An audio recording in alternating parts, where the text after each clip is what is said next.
Hello and welcome to Your Vision podcast. And I'm your host, Hannah Kupuli. It's a real pleasure to have you all here with me today. And on today's episode, I am so excited to welcome my amazing guest, Jillian Simpson, and she'll be talking all about how to start a medical business. So, to all our wonderful listeners, if you are interested in healthcare and you would love to actually be self employed, or maybe you could start your own healthcare business because there is actually a demand for private healthcare and is actually on the rising. So, this is the platform for you to actually get so much information today from my guest. And remember that healthcare is one of those services that it will always be in demand. And so it's important that you are on this platform today to listen to my amazing guest. But just before my guest starts to share many strategies and tips, I just want to quickly introduce her so that you have a clear vision of who she is. So Jillian Simpson, she is a Georgia native. She has over 11 years in allied health background, started as certified medical assistant, working in urgent care centers and physician groups until 2015, when she returned to school to pursue the profession as certified nursing assistant. Now she's been able to actually have so many certifications, such as medical assistant, nursing assistant, restoration care nurse aide, and many, many more. She actually has a fantastic Bachelor of Science in General Psychology and amazing concentrated in behavioral health. She has won so many awards and she's been able to actually start her amazing business post-surgery home care company in August the 1st, 2017. And she has been given an amazing award from different types of company to be able to continue to elevate her. So without further ado, please welcome my amazing guest, Jillian. So good to see you, Queen. Thank you. Thank you for having me, Miss Hannah. This is such a great opportunity to sit down and talk with you and to all your viewers about how to build your or start your medical business. Absolutely. Thank you so much for coming on. It's so good to see you.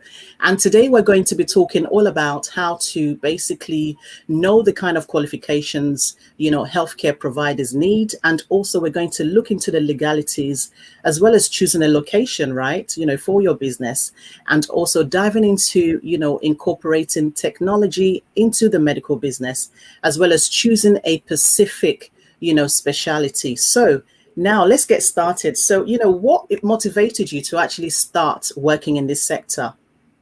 I would say starting as a little girl, I was raised with my mom and my grandmother, and many times I will assist my grandmother in things that she would need to have done around the house. And that was really the framework of what is now. Right. From there, I, did internships at medical examiner centers, and then I decided to pursue my medical assistant, and that's where I really got the formal training in healthcare as a healthcare professional. That's truly amazing. I love the inspiration behind that. And so, what type of challenges have you actually faced or encountered in this journey? Because sometimes when we embark on a journey, there's always that kind of hurdles on the way sometimes. So, if you can share one or two things that you've actually encountered and how you've actually overcome it. Oh, well, I would say one of the major um, um, challenges that I had in starting my business was um, from 2015 to 2018, I was going through a huge divorce. So Wow. that was definitely the freshness of start Mm. when I was starting my business and working. So overcoming that and going through the challenges of divorce and money and having the money set aside to um, start the business, it definitely was definitely one of the major challenges that I have overcame. Yeah. And seeing the business blossom through that time. And Amazing. yeah, that definitely was. And how did you actually overcome it? Because obviously divorce is something that it takes a long time. It's a journey on its own. And how did you actually overcome it? How did you even manage during those times? Well, I'm gonna tell you, it was very challenging because Yeah. 2017 when I launched, I was working as a hospice aide at the time, and the job was fading out. So it wasn't really a lot of money coming in. Still also paying my attorney to represent me, and so I took that as an opportunity to leap into business, Mhm. but I didn't really understand that it was going to be seriously a lot of emotional breakdown in going through that journey alone and not really having that great support of business. Yeah. Definitely had the support from my family regarding the divorce and starting the business, but it was very challenging. Finances were were very low, emotionally, just trying to stay afloat to where I'm there for my daughter. We had a at the time she was 8 years old, so battling that and also custody battle combined together. So it was a lot of things and looking for work. After I started the business, a lot of things were just unveiling itself and unraveling, and just with my faith in God really Mm. was was the only rope of hope that I had to say that I'm in the storm now, but I will come out, and I will come out stronger and with such a powerful testimony, Yeah. knowing that when your world is falling apart, um, that there is hope at the end of the tunnel. Um, and sometimes you have to lose big to win even bigger. Oh, wow. You're just dropping it today, aren't you? I love that. You have to lose big to be able Win bigger. to win bigger. Absolutely. You have definitely won. And I just want to say how much I'm so proud of you. When I look at all your accolades, I can't even say, oh, there's so many achievements. What has been your major accomplishments to date? I would say this one has topped the second one with having my first publication in feature in a magazine. Come on, girl. Yes, so this would be the first actually having an interview that is internationally broadcast and known. So Yes, uh, absolutely. this is now like this is number one. The This is top. the greatest. Yay. Yes, this is where we actually spotlight queens from around the world in business. Birth your vision. You've actually birthed an amazing vision, and we're going to talk a lot more about that very, very soon. But what was it like when you decided to kind of start this business? What was going through your mind when you now embarked on this? I was really thinking of I can do so much more. I have accomplished all that I needed to learn um, as a employee with my current job at the moment and before.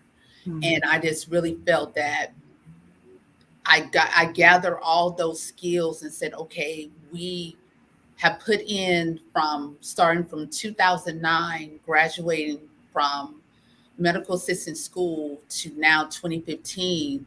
That's a good 6 years already that I was working. I said, well, now it's time for me to go to the next level. I'm very much big on about progression. Is Mhm. that once you reach a point, and you'll know that it's time to say, okay, enough of this. Now is to the next, and to the Yes. next is more challenges.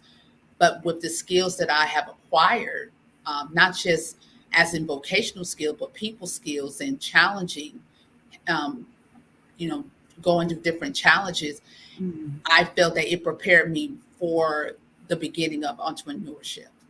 Absolutely. I mean, what is your advice to those who are already in the field of medical line and they are working at the moment, but they are actually aspiring to actually own their own medical practice or, medical center? What is your advice for them? I would say if they're still currently working in their employer, is Hmm. that get all the resources that they have available.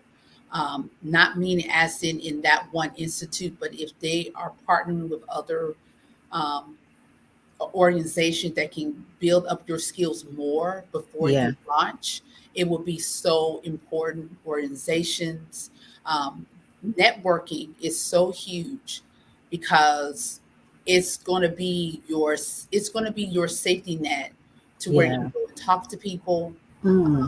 get referrals, get resources that you may not know about. And so before you cut the cord, Yeah.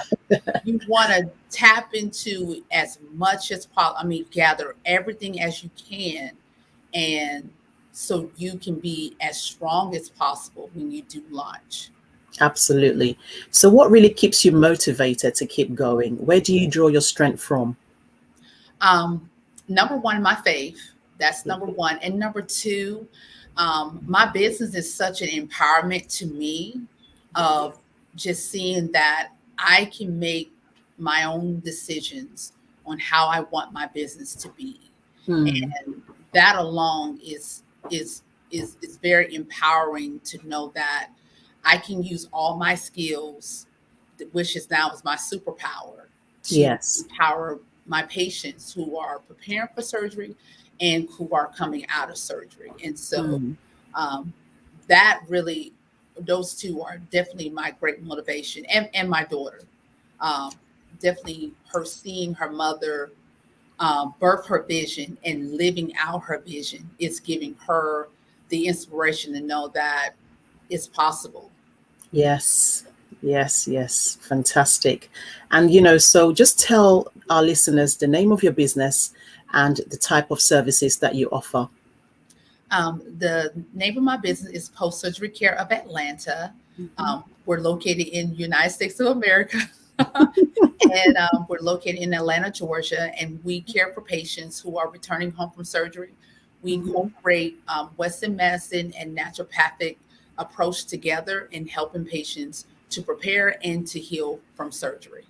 Fantastic. That's awesome. So obviously your job, your business entails some level of stress sometimes. So how do you kind of manage any stress levels and also, respite? What do you do for respite? I have a mental health counselor that I stay close with. So will be full transparency. So Yeah, that's good. I talk with him, and he definitely helps me through those times where work or just life gets very difficult. Yeah, Um, I also have partnered with a psychology firm good. with a list of licensed professional psychologists, psychiatric psychiatrists who I have in place to help my patients with Hmm. their emotional and mental um, state while they're preparing and recovering from surgery. So I would say that's definitely the calling of my business is really focusing on the mental and the emotional Hmm. aspect of the person. Absolutely. I love that you have the mental health advisor, which is really key. I mean, how important is it, do you think, that it's very vital for women to have such a professional person within their network, especially if their work or their business, is quite stressful? Oh, it's very important Yeah. because we're naturally caregivers. We we carry things from within. Yeah. Many times we feel like we're not, but we Yeah. carry things from within and we birth them out. So if we're taking in a lot of stress and it stays in, it becomes very toxic. Yes. So it blocks the creativity, and also it blocks blessings that wants to come Mhm. to us. So it's so important to have a licensed mental health professional just to Mm. just to check in. Yeah, check in on, what's going on and how you can actually move on. Yeah, absolutely. I totally agree with you. So, talking about your amazing business that you've been in for the past few years, let's break down for those who are listening to today's podcast who are actually thinking of starting a medical business. Let's talk about, choosing speciality, because obviously there are many different kinds of healthcare businesses. And, you and I know that any business with products or services that can improve someone's physical, mental, or even emotional health generally falls under this sector. And so, for example, it could be fitness and it could be maybe a living carer.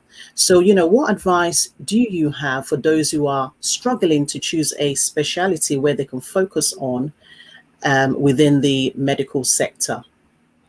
Um, I would say when I first started my business, Yeah, I was not per se doing surgical care. I started with what I was right. doing, geriatric. And so I said, well, hey, Mm, it's going to just be a personal care assistant business where I'll help people to get showers. And yeah. that did pretty well, but it just wasn't it.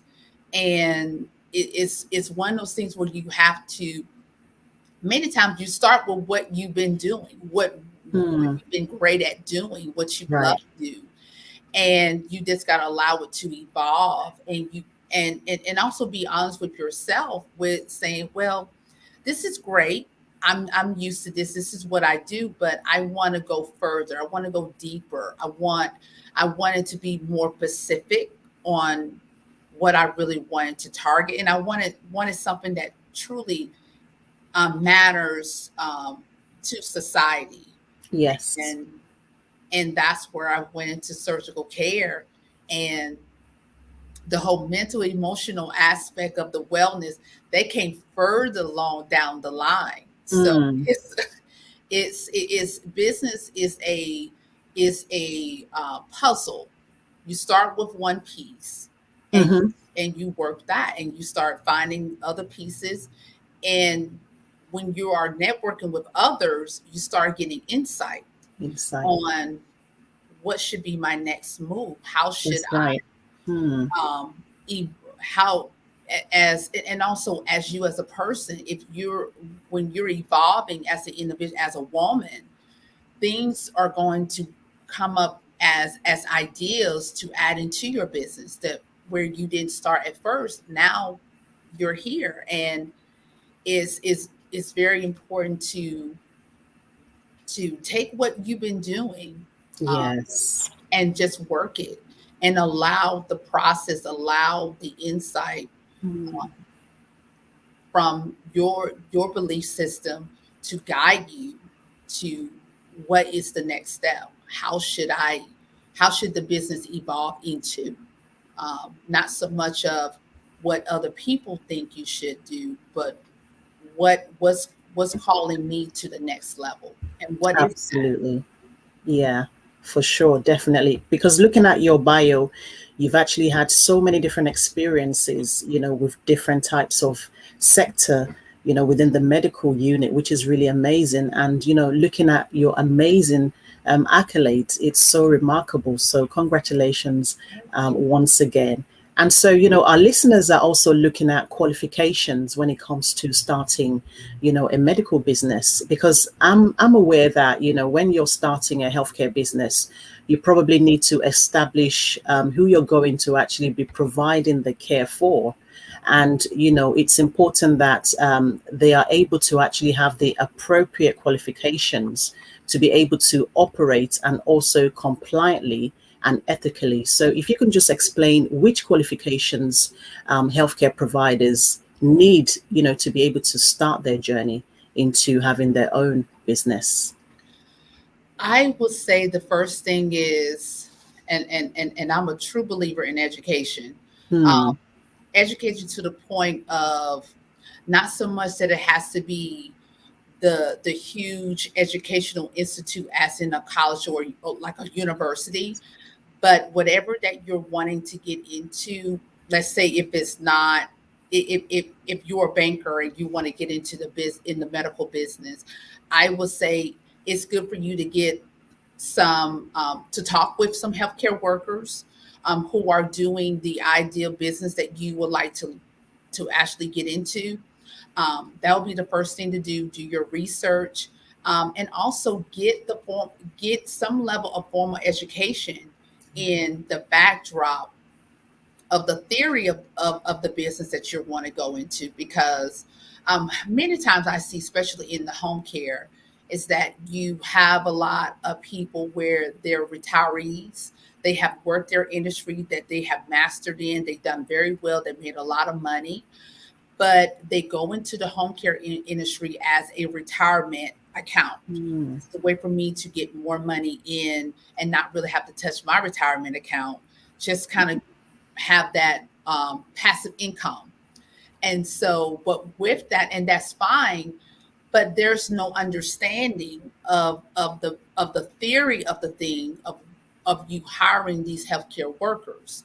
Is that do you have the sensitivity and the knowledge of what your workers are going through, or with your patients or your clients that you are wanting to recruit.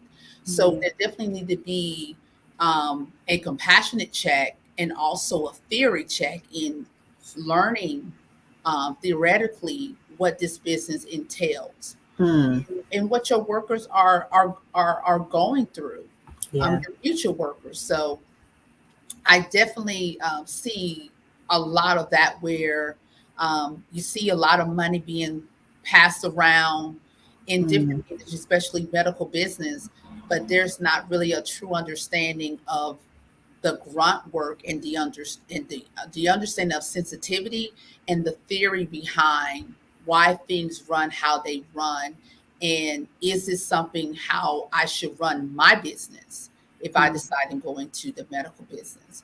So there truly is a process in it, getting into the medical business, networking. You definitely want to make sure that you are being compliant code of ethics, that you are conducting as such to where it doesn't get you in trouble. Language, also body language, the way how you're speaking, um, finances. Is it Find out, is it ethical and unethical to receive financial gifts? How should I go about addressing that? So there's a lot more moving parts that a lot of times that's not being discussed. Mm. Absolutely. So, when we talk about the legal requirements in the medical sector, and I understand that depending on the service that you offer, you probably need to follow strict sets guidelines to be able to ensure that you comply, and that you're not compromising your patient's health. And so there are legal requirements when it comes to starting your own medical business. So, if you can just share what those are to our listeners. Definitely number one, Hmm. um, every state has their own scope of practice.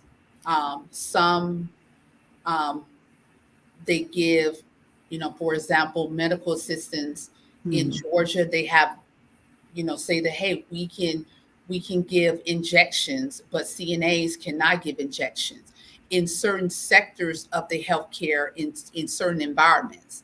So it gets very tricky in that you have to really read. You really have to read the law and the scope of practice in different environments. What is acceptable and what is not. What is completely illegal and it is legal within that particular scope of practice. If you have a doctor, an NP, a LPN, medical assistant, CNA, how and knowing those scopes so you won't jeopardize your business in getting cited, or you harming the patient, number one, in harming the patient because you're authorizing a duty to someone who's not authorized to do it by that particular state. So you definitely want to have your scope of practice close by. Um, definitely have your business attorney close by. And malpractice insurance. Um, that's that's definitely one thing I tell um, a lot of my fellow healthcare workers. Before you touch anyone, you want to make sure that you are protected, at least with your malpractice insurance, because anything can happen. And if you don't have that protection, it can be really bad. And even if you are not working alone, but you're working in a facility, let's say as a 1099 or as a W-2, it's always good to have that malpractice insurance on hand that you have to protect you, because the patient word is going to oversee yours. And Hmm. in this time and how with COVID, everyone is protecting themselves. So you Yeah. want to make sure that you are protecting you legally on every side. Absolutely. Yeah, that's so true.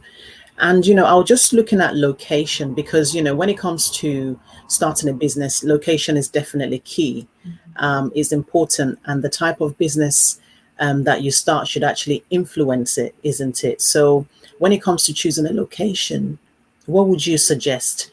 So, for example, those who are looking at starting a childcare facility, they'll probably looking for location around schools or maybe churches or something like that. And those who are probably going into dentistry or maybe healthcare centers will be looking at positioning themselves near an office, different places like libraries or, different types of places, residential areas and stuff like that. So when it comes to location, what are the things that people need to look out for? I'm gonna tell you, when it comes to location and finding, that is something that I am starting to learn. Post surgery care of Atlanta is a home based business, so I don't have a physical location at the moment. Okay. But I can say from my learning from SBA, SCORE, many they have definitely have advised us that before you even think about location, is that definitely you want to check your finances, make sure that you can afford the rent. Mm, Definitely, you also want to check this with do your research in the business probability in that area. How are the other businesses are doing, and are there other businesses doing what you're doing? Have locations nearby, and how well are they doing? So definitely location is very important, mm, but those premium locations are very expensive. So you may want to look at, hey, sharing a space. If you're very keen on location, if definitely in the medical is definitely is important for location. You may want to try doing workspace first, launching out if you want a location to bring your patients, or if you just want to have a space to just work out of. So it's definitely you want to definitely do a lot of your research.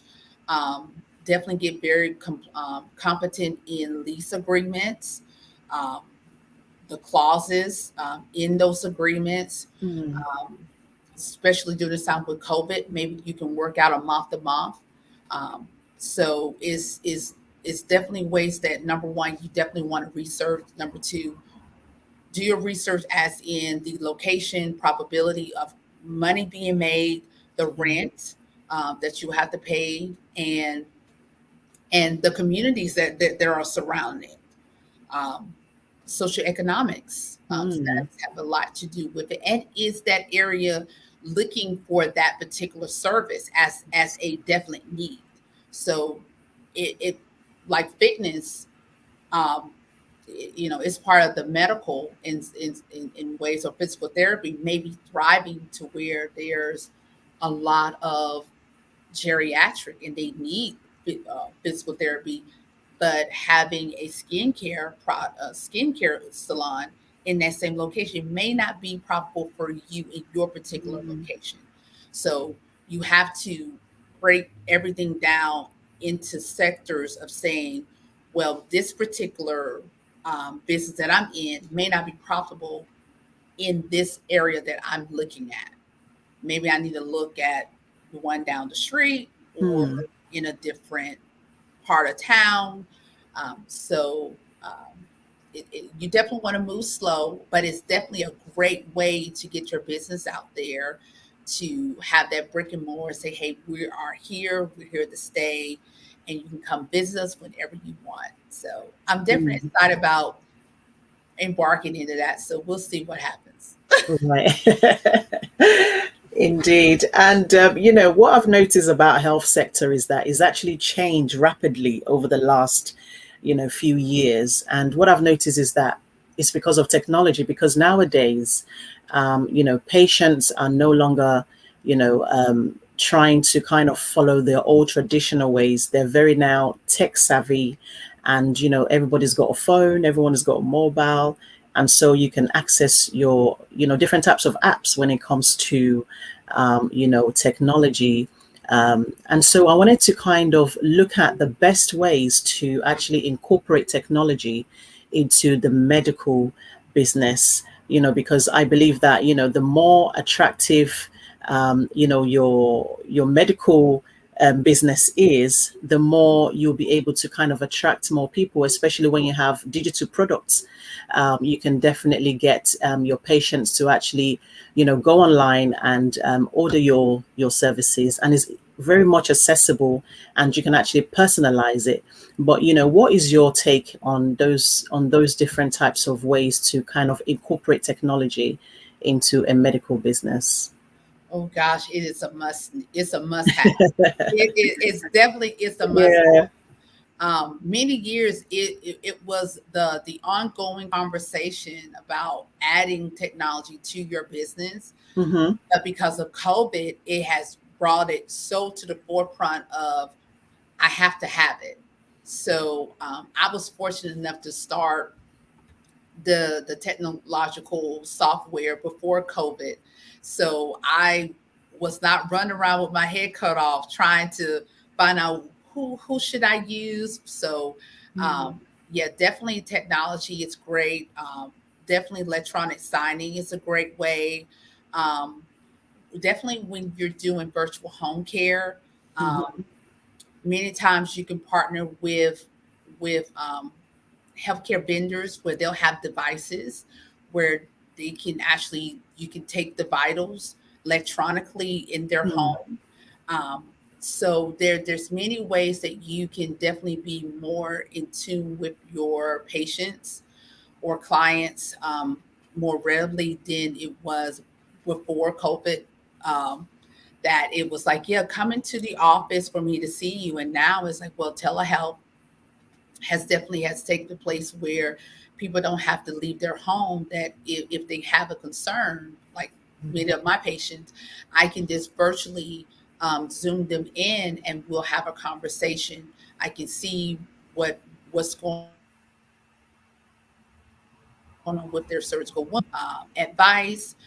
If it's over my head, then I'll definitely reference them to someone who can definitely assist them with that. Like I said, Hmm. my psychology team, they definitely are definitely on the technology of being able to also do teler psychology therapy sessions with them, um, and making it a lot quicker for the intake forms to have a faster turnaround time for them to actually talk with a therapist. So technology is definitely needed in your business. Taking payments, contact free payments is definitely a must. It's definitely a must because Definitely. Talking of payments. yeah, because now cash is becoming almost obsolete in many ways of taking payments for for services. So Mhm. definitely you want to have companies. I would say it's always good to go with one that's been the long standing, that has many years, and also that hasn't been caught in any type of data breaches. That definitely shows a lot that okay, their cybersecurity is very secure. They're constantly on it, so that definitely is one of the high alerts as a healthcare provider It's making sure that all the medical records are being protected. Um, um, so it definitely can be a deal breaker. Um, Mm. so technology definitely is so important now to Yeah. function um, very well in between your patients and Mm. finances. Right. Thank you so much for that. And, talking about finances and payments, I know that healthcare businesses can sometimes be cost effective with little or low overheads, but sometimes they might have very high potential, high profit potential, but it can also be very expensive. I'm sure you've had to spend quite a lot of, money in the beginning in terms of starting out. And sometimes it requires, you to have specialist medical equipment and supplies, and, also pay salary as well, for highly qualified staff. So, looking at those who are thinking of starting and they're thinking about, getting themselves funding. So, what are the opportunities that are out there when it comes to funding? Yes, funding. Mm-hmm. I will tell you, I there are some great funding, especially minority groups, women-owned businesses. I try to target grants to where I don't Mm-hmm. have to pay them back. So I definitely geared towards the grants. Um, Definitely, I would tell anyone, especially women, score an SBA in find if you're not in the USA, um, in whatever country that you're in, definitely try to find that organization that supports women-owned businesses to where they can help you to find funding, because that's going to be your best friend. Um, Small Business Administration and SCORE has definitely been my back pocket of finding funding to fund my business, definitely during the COVID. When I first started my business, I bootstrapped. I really did. I took what I had and I just start pouring into it. So I didn't really see a whole lot of return back. It was a lot of just throwing in there, but definitely now with there's more women getting into business and starting their own business, it's definitely funding out there. So definitely go to your local SBA score or local local government to where they have money aside for women owned. You just gotta ask questions, network with other female entrepreneurs who also have gotten funding, and they can give you the insight and the secrets on how to snag that money. Mm-hmm. There's power in networking, and it's so important Yes. that you just go out there and ask people and just see how people are actually doing it. Sometimes people keep those information to themselves, but don't give up. Look for other means of resource to be able to get all the information and details that you need to help you get started. And I love the fact that you just started it without even thinking of being perfect, because sometimes we focus on being perfect. I want to have everything together, I need to have my own location and all that kind of stuff, but sometimes it's not even necessary. You just have to start with what you have, and then gradually it will grow and it will build, right? Oh yes, because Hmm. it's very expensive, and Yeah. it's very few people where they say, hey, the first 90 days, I made $1 million, or I made $500,000, or $100,000. Many small businesses, I mean, you're going into what, the fourth or fifth year where you really start seeing some Mm. money, start really Mm. seeing the referrals coming in, to start making money. So it's definitely wise to be, well, hey, if you can get an investor that will say, hey, I believe in your vision, that I will help you to bring it forth. That's great too. Yeah. So I would say just focus on what you can do now.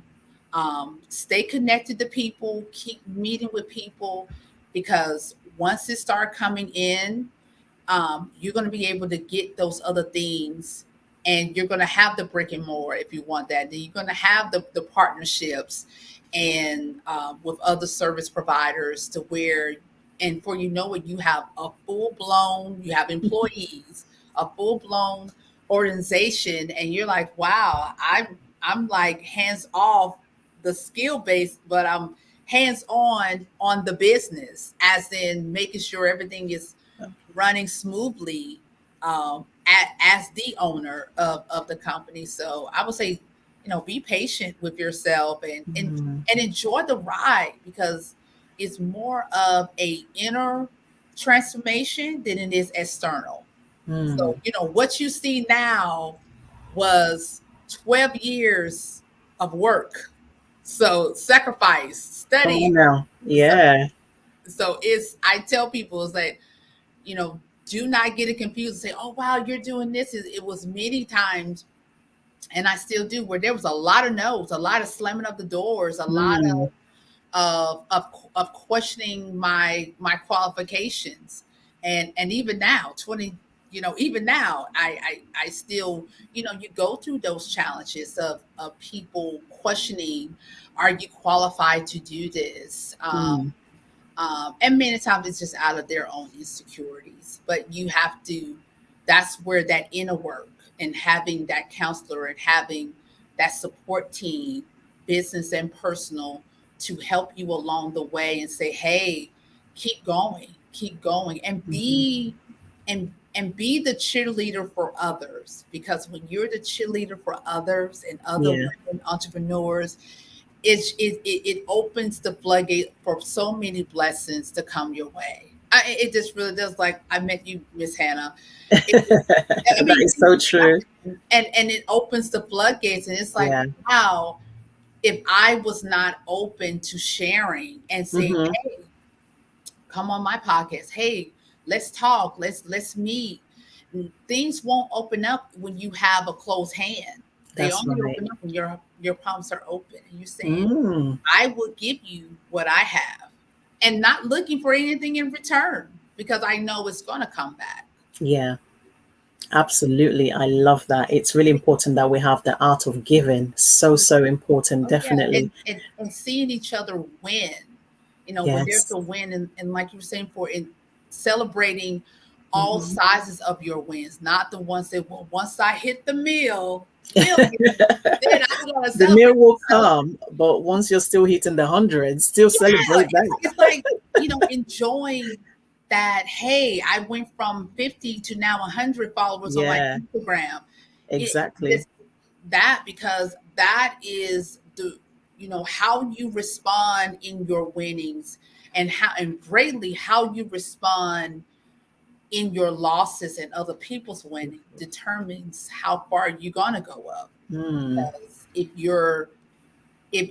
you're despising other people's wins because they're getting something that you want, that lets your God knows that, okay, you're not ready. And so, Mm.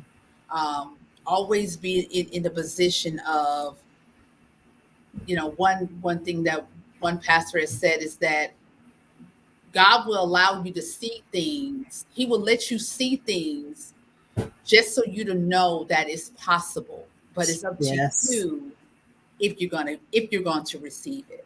Yeah, that's So so true. Indeed. I always encourage people to celebrate their winnings. I celebrate my winnings. It doesn't matter how big or how small it is. I celebrate it because it's so, so key. It's so, so important. Thank you so much for that. And, talking about money a few minutes ago, I just wanted to know, how profitable is the medical business? That is the $1 billion question. How profitable is it? Are you now a $1 billion babe? hey, look, it's I would say this. I think it is as probable as you are as markable. Hmm. I truly do believe that. I really, the more that I move in my business, and believe me, I have not even hit the 100,000 yet, y'all. I have not. And you will. Markability. is the money maker. And I really, that's the insight that I really have gotten, that as long as I'm marketable and that I'm staying relevant, Yeah, it's going to come in. It's going to indeed. come in. So, and also competent in what I'm doing. Definitely that too. Being highly competent, being marketable, and being very, and always staying relevant. You're going to make money. You're going to make Absolutely. money. We all gonna make money, aren't we? You're going to make money. Yeah, absolutely. So, what advice could you give our listeners, to those who are thinking about, embarking on this journey of starting their own medical business? What kind of advice would you give them?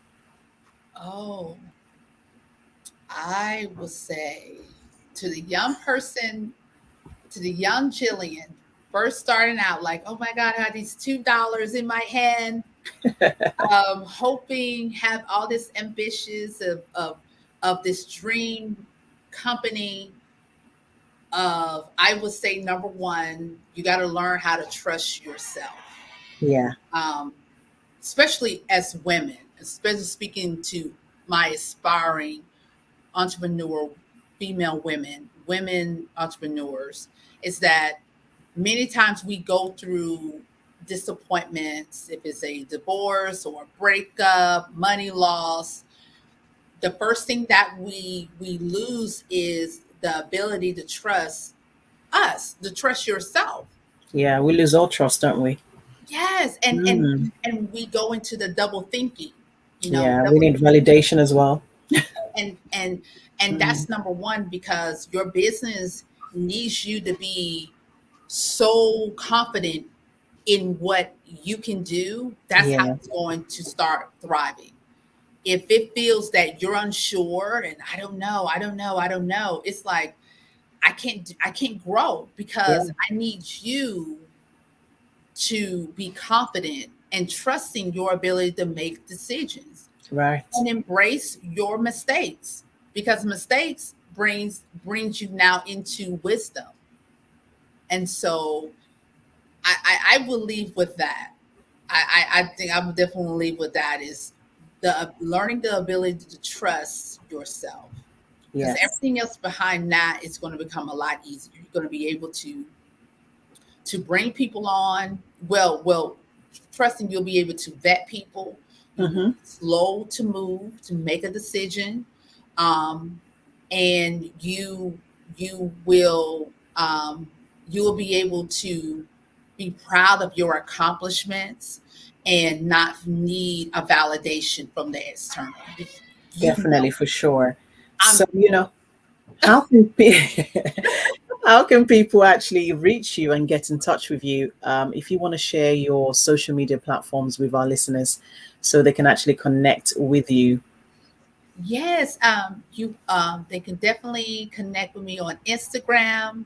That's Post Mm, Surgery Care Atlanta. My Facebook page, Post Surgery Care Atlanta. Twitter, Post Surgery Atlanta, and the website www.postsurgeryatlanta.org. And I think that's it. Instagram, Twitter. fantastic. So I'm sharing all those links. Yes, and they can also reach out on my LinkedIn, Hmm. Jillian Simpson.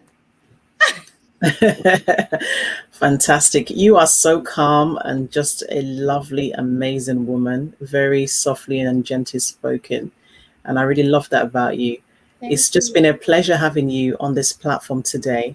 How have you found the whole podcast communications, the process, you know, um, connecting with me? How has it been for you?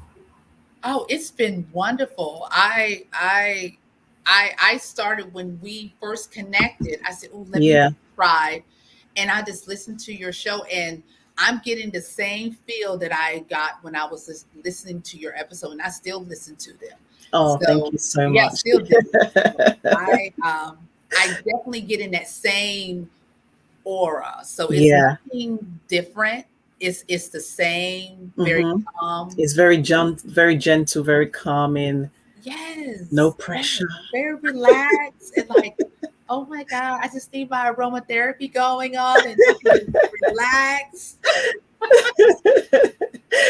Listen, it's so good to see you on the show. I am so honored to have you here. It's been an amazing opportunity. You've shared some amazing nuggets with everybody today. And, many people are going to definitely take away many of the amazing opportunity that you've shared tonight. We've talked about choosing a specialty. We've talked about the legalities of medical business and also location, so many things. It's just been an amazing opportunity. So I just wanted to say thank you so much, Jill Simpson, for being here today. And so, well, that's all for today's episode of Birth Your Vision podcast. And I just want to say thanks for listening and thank you to my amazing guest, Jillian Simpson, for joining me today. So join me next week with another incredible guest. Make sure you subscribe to the podcast on iTunes so that you will never get to miss any episodes. Also, check out all the links in the show notes. Please, if you haven't subscribed to my newsletter, kindly do so because I normally share all the latest updates and tips on starting your own podcast show as well. So make sure you keep in touch and see you next week. And from my guest, thank you so much for tonight. Thank you, Miss Hannah. Thank you. You are truly welcome. Have a great evening, everybody. Thanks for tuning in. Bye for now.